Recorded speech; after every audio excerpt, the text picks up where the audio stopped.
December 10th Daily Devotional from the Heart by Ellen G. White. The Sabbath and the Gospel Dispensation. Blessed is the man who keeps from defiling the Sabbath and keeps his hand from doing any evil. Isaiah chapter 56, verse 2. The prophet Isaiah, looking forward to the gospel dispensation, sets forth in the most impressive manner the obligation of the Sabbath and the blessings attending its observance. Hitherto, circumcision and a strict observance of the ceremonial law had been the conditions upon which Gentiles could be admitted to the congregation of Israel. But these distinctions were to be abolished by the gospel. Every one that keepeth the Sabbath from polluting it, and taketh hold of my covenant, even them will I bring to my holy mountain, and make them joyful in my house of prayer.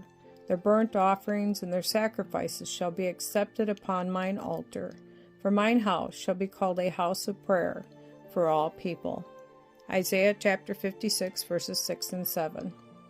Again, after rebuking the selfishness, violence, and oppression of Israel, and exhorting them to works of righteousness and mercy, he declares, If thou turn away thy foot from the Sabbath, from doing thy pleasure on my holy day, and call the Sabbath a delight, and the holy of the Lord honorable, and shalt honor him, not doing thine own ways, nor finding thine own pleasure, nor speaking thine own words, then shalt thou delight thyself in the Lord.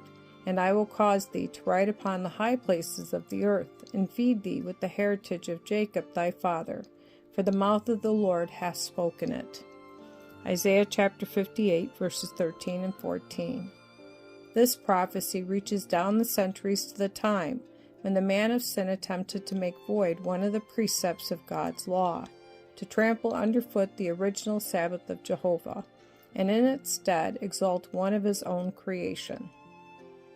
There were two institutions founded in Eden that were not lost in the fall, the Sabbath and the marriage relation.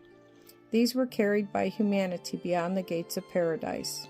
All who love and observe the Sabbath and maintain the purity of the marriage institution thereby prove themselves the friends of humanity and the friends of God.